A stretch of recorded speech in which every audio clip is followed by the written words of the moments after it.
అదే RTV app వార్తల్ని క్షణాల్లో చదివే అవకాశం ఉంటుంది. ఒక న్యూస్ పేపర్, ఒక టెలివిజన్ ఛానల్ మీ చేతుల్లో ఎప్పుడూ ఉంటాయి.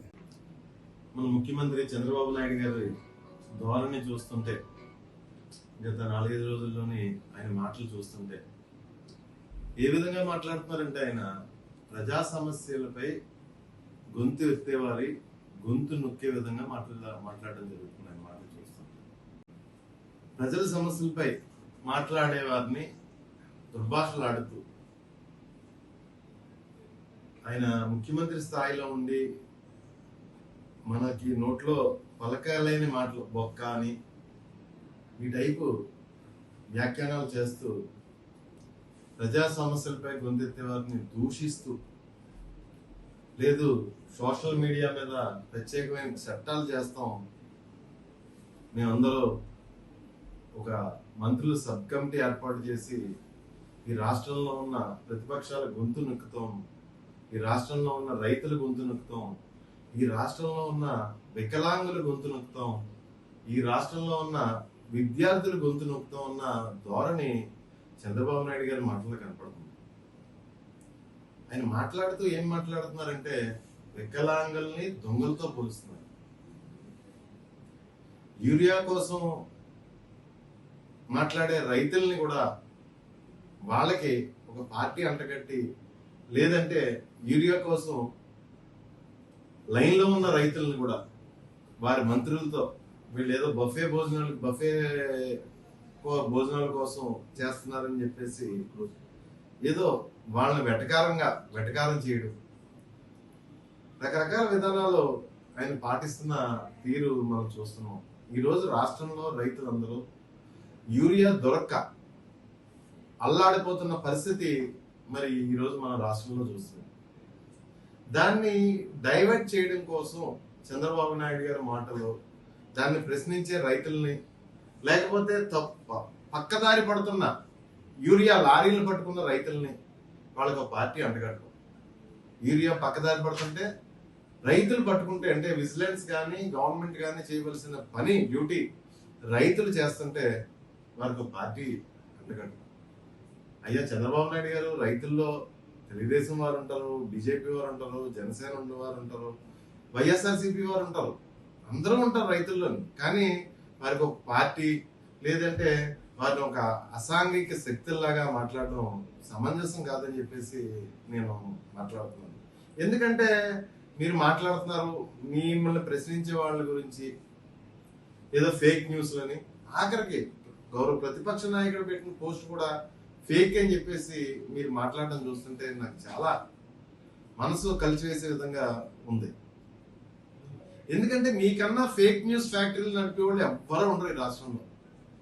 పూర్వం హైదరాబాద్ లో ఎన్టీఆర్ భవన్ ని రకరకాల రాజకీయ కార్యకలాపాలకు ఉమ్మడి రాష్ట్రంలో ఉపయోగించేవారు. కానీ ఈరోజు ఎన్టీఆర్ భవన్ లో మీరు నడిపేది ఫేక్ న్యూస్ ఫ్యాక్టరీయే చంద్రబాబు నాయుడు గారు. ఈ రాష్ట్రంలో ప్రజలు ఎవరికి తెలియదు అనుకుంటున్నారా? మీరు ఫేక్ యూట్యూబ్ ఛానల్స్ కానీ, ఫేక్ న్యూస్లు కానీ, ఫేక్ ఎల్లో మీడియా ఛానల్స్ కానీ మీ గురించి పనిచేసేవి. ప్రజల పక్షాన గొంతెత్తే వారి మీద మీకు ఎందుకు అంత ఇబ్బంది? ఎందుకు అంత నియంతృత్వ ధోరణి? మీ నియంతృత్వ ధోరణి చూస్తుంటే సామాన్యులు భయపడే పరిస్థితిలో ఉన్నారు. ఎందుకంటే ప్రతిపక్షాలుగా ప్రజల తరపున పోరాటం చేసి మేము అసలు పట్టించుకునే పరిస్థితి లేదు, మీ నియంత్రిత ధోరణి పట్టించుకునే పరిస్థితి లేదు, మీ రెడ్ బుక్స్ పట్టించుకునే పరిస్థితి లేదు, మీరు పెట్టే కేసులకి భయపడే పరిస్థితి లేదు ప్రతిపక్ష పార్టీ నాయకులుగా మేము. కానీ మిమ్మల్ని చూస్తుంటే ఒకందుకు నాకు జాలి కూడా వేస్తుంది. ఎందుకంటే మీలో ఉన్న హిట్లర్, లేకపోతే ముస్సోల్ని, లేదంటే మీలో ఉన్న మానసిక వైకల్యం కానీ పరాకాష్ఠకి, అంటే పిచ్చి పరాకాష్ఠకి చేరిందంటారు కదా, పరాకాష్ఠకి చేరి పరిస్థితి నేను చూస్తున్నాను ఈ మధ్యకాలంలో. ముఖ్యంగా రైతుల పట్ల మీరు వ్యవహరించే తీరు. అయ్యా చంద్రబాబు నాయుడు గారు, మిమ్మల్ని కోరుకునేది ఏంటంటే, రైతులు నష్టపోతున్నారు. ఈ రాష్ట్రంలోని సుమారు 200 రూపాయలు ఎక్స్ట్రా ప్రభుత్వం అమ్మే రేటు కన్నా 200 రూపాయలు ఎక్కువ పెట్టినా యూరియా దొరకని పరిస్థితి కనపడుతుంది.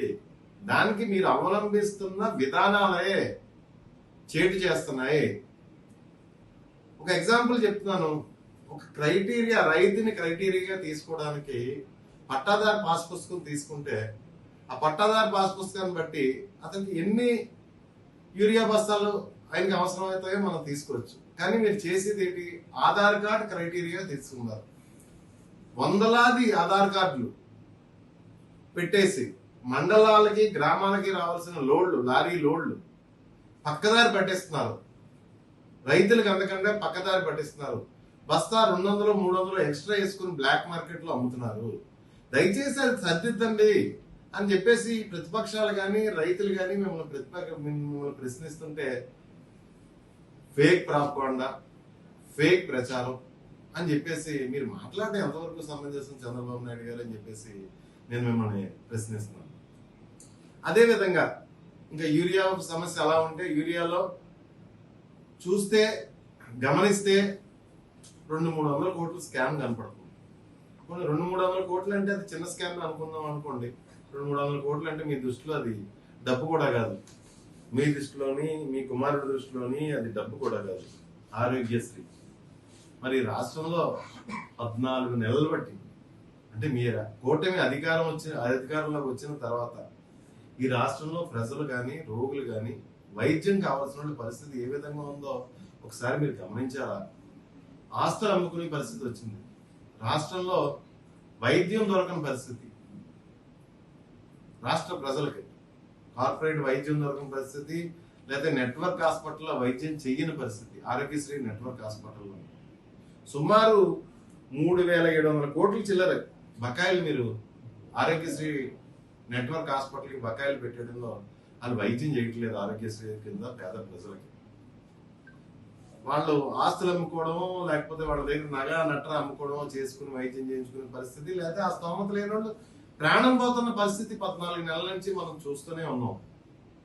మరి ఏ విధంగా చూస్తున్నారంటే నెట్వర్క్ హాస్పిటల్ డాక్టర్లు ప్రతి పేషెంట్ కి సమాధానం చెప్పలేక, వారి దగ్గరికి వచ్చి ప్రతి పేషెంట్ కి సమాధానం చెప్పలేక కొంతమంది నెట్వర్క్ హాస్పిటల్లో బోర్డులు పెట్టడం జరిగింది, ఆరోగ్యశ్రీ మీద వైద్యం చేయబడదని.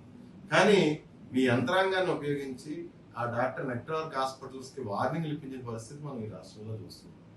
మీ అసమర్థ పరిపాలన కప్పిపుచ్చుకోవడానికి బెదిరించడం, బుకాయించడం, దౌర్జన్యం చేసే పరిస్థితులు మనం ఈ రాష్ట్రంలో చూస్తున్నాం. అది కాదు అన్నట్టు, అది సరిపోదు అన్నట్టు మరి ఆరోగ్యశ్రీని తీసుకొచ్చి ఆరోగ్యశ్రీ ట్రస్ట్ని తీసేసి మరి ఏదో ఇన్సూరెన్స్ పెడతాం కొత్తగానే అని చెప్పేసి దాని మాటన అంటే పేద ప్రజల వైద్యం మాటన వేలాది కోట్లు స్కామ్ చేయడానికి మీరు ప్రయత్నం చేయట్లేదా చంద్రబాబు నాయుడు అని మేము ప్రశ్నిస్తున్నాం. మేము ఒకటే అడుగుతున్నాం, ఆరోగ్యశ్రీ స్వర్గీయ వైఎస్ఆర్ ప్రవేశపెట్టిన తర్వాత ఈ దేశంలో వివిధ రాష్ట్రాలు మన మోడల్ ఫాలో అవుతున్నాయి. ఆరోగ్యశ్రీ పెట్టిన స్టార్టింగ్ లో ఈ ఇన్సూరెన్స్ పాలసీ కూడా ఉండేది, కానీ ఇది పక్కాగా అమలు అవ్వట్లేదు. ఇన్సూరెన్స్ కంపెనీలు చేతులు ఎత్తేస్తున్నాయి, క్లెయిమ్ సరిగా చేయట్లేదు, పేద ప్రజలకు అన్యాయం జరుగుతుంది అని చెప్పేసి ఆరోగ్యశ్రీ ట్రస్ట్ మోడల్లో మన రాష్ట్రంలో ముందుకు నడిపిస్తుంటే మరి మీరు ఏంటి ఈ పేద ప్రజల వైద్య నిమిత్తం కూడా మీరు ఈ విధంగా మీరు ఉపయోగించుకోవడం బాలేదు. పేద ప్రజల విద్యని మీరు స్కాముల కింద ఉపయోగించుకోవడం కరెక్ట్ గా లేదని చెప్పేసి నేను భావిస్తున్నాను.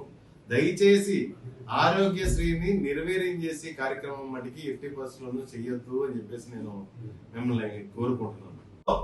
గత జగన్ గారి 5 సంవత్సరాల పరిపాలనలో 45,10,645 మందికి ఆరోగ్యశ్రీ కింద ఈ రాష్ట్రంలో వైద్యం జరిగిన పరిస్థితి మనం చూసాం.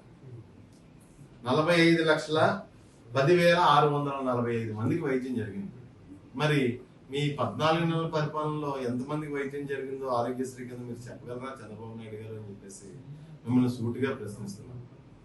ఈ రాష్ట్రంలో విద్యా వ్యవస్థను కానీ, వైద్య వ్యవస్థను కానీ, లేకపోతే రైతులకు సబ్సిడీ మీద అందే ఎరువులు కానీ, యూరియా కానీ, డిఏపి కానీ ప్రతిదీ మీరు వ్యాపారం కింద చేస్తుంటే మీరు ఈ రాష్ట్ర ప్రజలకు ఏమైనా హామీ ఇచ్చి మీరు అధికారంలోకి వచ్చారు?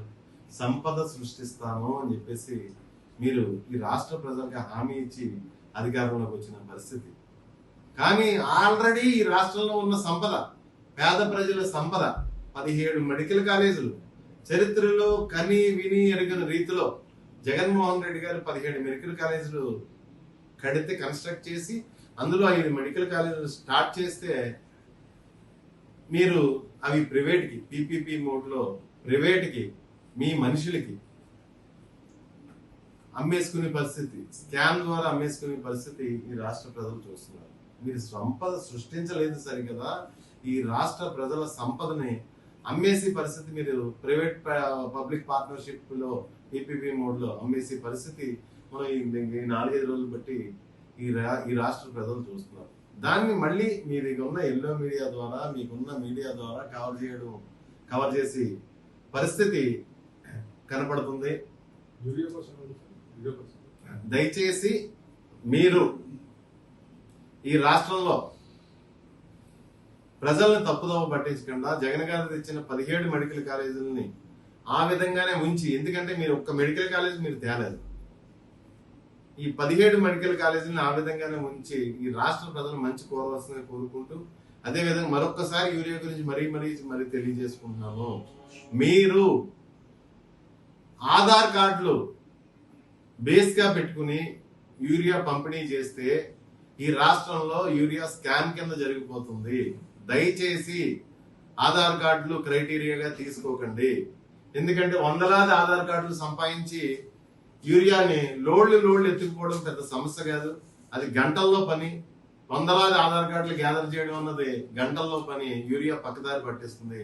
దయచేసి రైతులు పాస్ పుస్తకాలు క్రైటీరియాగా తీసుకుని ప్రతి రైతుకి ఎంత అవసరం పడుతుంది, ఎన్ని ఎకరాలు రైతు సాగు చేస్తున్నాడో ఎంత అవసరం పడుతుంది అని చూసుకుని రైతులు పాస్ పుస్తకాలు క్రైటీరియాగా తీసుకుని యూరియా పంచవలసిందిగా కోరుతున్నాము. ఎందుకంటే ఈ రాష్ట్ర రైతులు తీవ్ర ఇబ్బందుల్లో ఉన్నారు. కనీసం 200 నుంచి 300 ఎక్స్ట్రా పెడితే గానీ యూరియా దొరకని పరిస్థితి ఈ రాష్ట్ర రైతాంగానికి ఏర్పడింది. దయచేసి ఈ రాష్ట్రంలో రైతులను ఆదుకోండి, ఆరోగ్యశ్రీ ద్వారా రోగులను ఆదుకోండి, రాష్ట్ర ప్రజలను ఆదుకోండి. అదేవిధంగా హాస్పిటల్లో పీపీపీ మోడ్ లోకి తీసుకెళ్లకుండా హాస్పిటల్తో దయచేసి జగన్ గారు సమకూర్చిన 17 హాస్పిటల్, ఈ రాష్ట్రానికి 17 హాస్పిటల్ సమకూర్చిన ఆస్తి మెడికల్ కాలేజీలకు సంబంధించి మీరు ప్రజల్ని ఏ పరిస్థితుల్లోని మోసం చేయకుండా దయచేసి వారి ఆస్తి వారికి ఉంచండి. ఎంతగాని మీ తాబేదారులకి మీ మనుషులకి కట్టబెట్టకండి. జగన్ గారు ఈ రాష్ట్ర ప్రజలకి సంపాదించి పెట్టిన ఆస్తులు మీ తాబేదారులకు కట్టబెట్టకండి. ఎందుకంటే ఎంత బరితెగించేసారంటే ఈ రోజు మెడికల్ కాలేజీలు ప్రైవేట్ పరం చేసేస్తున్నారు. రేపు జగన్ గారు కట్టిన కోర్టులు ఆల్రెడీ మీరు మార్కెటింగ్ చేసుకుంటున్నారు. మీ హయాంలో ఇన్నిసార్లు ముఖ్యమంత్రిగా చేసిన ఒక పోర్టు కానీ ఒక మెడికల్ కాలేజ్ కానీ మీరు తేని పరిస్థితి. ఆల్రెడీ మెడికల్ కాలేజ్ బేరం పెట్టేశారని మీరే చెప్తున్నారు. ఫ్యూచర్ లో పోర్టులు కూడా అదే పని చేస్తారేమో అని భయంగా ఉంది మాకు. ఏదన్నా మేము ప్రశ్నిస్తుంటే మా గొంతు నొక్కేసి పరిస్థితి, ఫేక్ ప్రచారాలు ఫేక్ మాటలు అని చెప్పేసి మాట్లాడే పరిస్థితి మీ నోటు వింటున్నాం. మీరు ఈ రాష్ట్ర ప్రజల మంచిని కాంక్షించేవారైతే, ఈ రాష్ట్ర ప్రజల మంచిని కోరుకునేవారైతే రైతుల పట్ల, ఈ రాష్ట్రంలో ఉన్న రోగుల పట్ల, అదేవిధంగా ఈ రాష్ట్రంలో ఉన్న విద్యార్థుల పట్ల మీ మంచి మనసు చాటుకుని సరైన రీతిలో పరిపాలన చేయాలని కోరుకుంటూ, ఎందుకంటే మీ పరిపాలన హిట్లర్ పరిపాలనలో ఉంది, రెడ్ బుక్ పరిపాలన నడుస్తుంది, హిట్లర్ పరిపాలనలో ఉంది. సరైన రీతిలో మీరు పరిపాలన చేయాలని కోరుకుంటూ, అంటే యాక్చువల్గా ఈ దేశంలో, మన దేశంలో ఆధ్యాత్మికవేత్తలకు కానీ రాజకీయ నాయకులకు కానీ సినిమా హీరోలకు కానీ బ్లైండ్ ఫాలోవర్స్ ఉంటారు.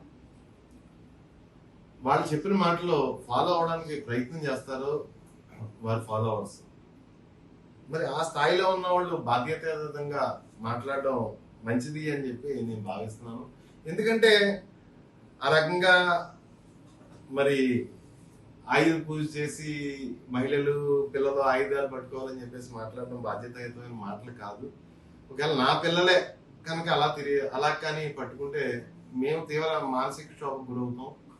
మరి దయచేసి రాష్ట్రంలో ఉన్న తల్లిదండ్రులు కానీ లేకపోతే వారు కానీ ఒక్కొక్కసారి పునరాలోచించుకుని ప్రజలను ఆ విధంగా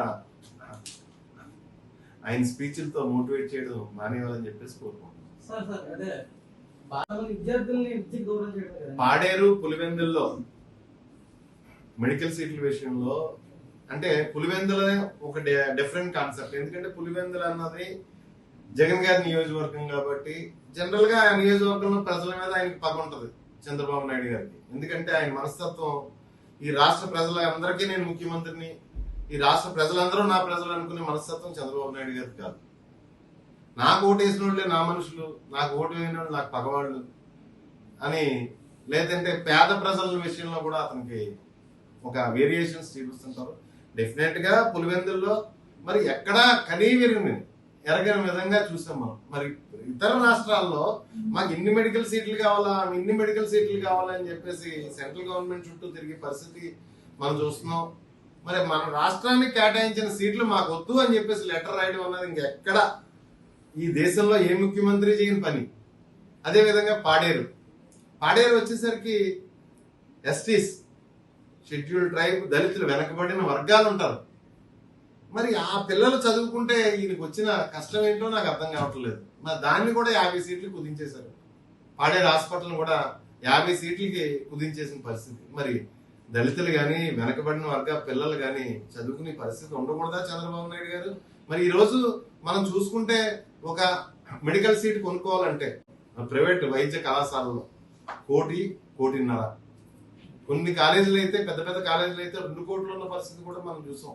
పెద్ద కాలేజీలు అయితే మరి పేద ప్రజల కోసం 17 మెడికల్ కాలేజీలు తీసుకొస్తే మాకు ఈ సీట్లు అవసరం లేదు అని చెప్పేసి లెటర్లు రాయడం, ఆ కాలేజీలను పీపీపీ మోడ్లో అమ్మేయడం, మరి ఆరోగ్యశ్రీ లేకుండా మళ్ళీ ఇన్సూరెన్స్ అన్నట్టు ఏదో తీసి బోటకం చేసి ప్రజల్ని బాధలు పెట్టడం కరెక్ట్ కాదని చెప్పేసి నేను భావిస్తున్నాను. For latest updates on India-Pakistan tensions, download RTV Live app.